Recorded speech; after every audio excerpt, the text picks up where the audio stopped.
And without question tonight, the toll from this crash of Flight 214 would have been much higher if it hadn't been for those heroic flight attendants, as well as the first responders and other passengers who were helping people get off the plane before they would get off themselves. But more than half of those on board were injured, and some of them critically, fighting for their lives tonight. And ABC's Cecilia Vega is right here with me in San Francisco tonight.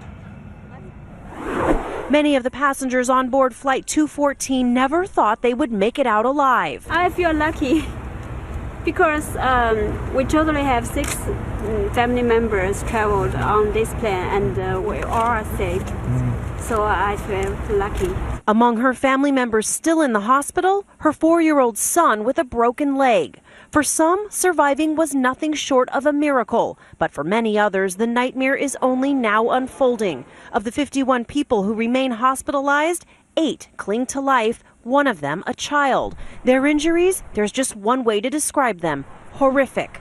Doctors at San Francisco General Hospital are working around the clock to save them. Many passengers are still unconscious. Dr. Margaret Knutson is chief of surgery and head of the trauma team. She says the crash injuries look like what she saw in the war zones of Iraq. They were dragged by the airplane? We don't know for sure. We're just saying that they have the type of rash that we see if somebody were to take a body and pull it across the cement. So I don't know where these people were when this happened. Aviation experts say the Boeing 777 may have slammed into the runway at 150 miles per hour. The impact so hard it snapped passengers' spines. At least 2 are paralyzed. This picture, tweeted by NTSB investigators, shows a mangled and crushed plane interior. One of the patients told you that she saw the row in front of her actually collapse On top of her. What does that tell you about the impact? Well, obviously it was a huge impact, right, for a plane to crash, but it broke her sternum, and she's a young person. We figured that it must have been the seat that did that. In fact, one of our patients actually has seat marks that you can kind of see where the indentation was.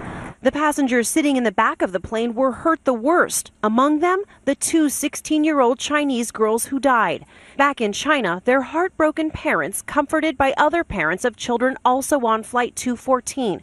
The kids were on their way to spend the summer at a Los Angeles area Christian camp to learn English. Today, members of that church coming together for a special service.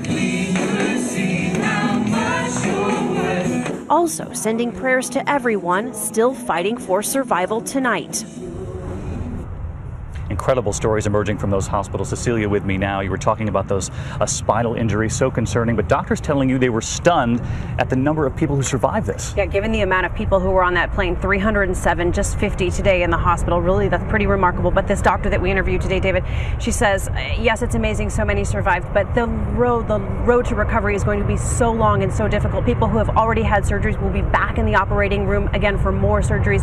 I said outright, of these people who are so critical right now, do you think they'll make it? And this doctor said, I hope so.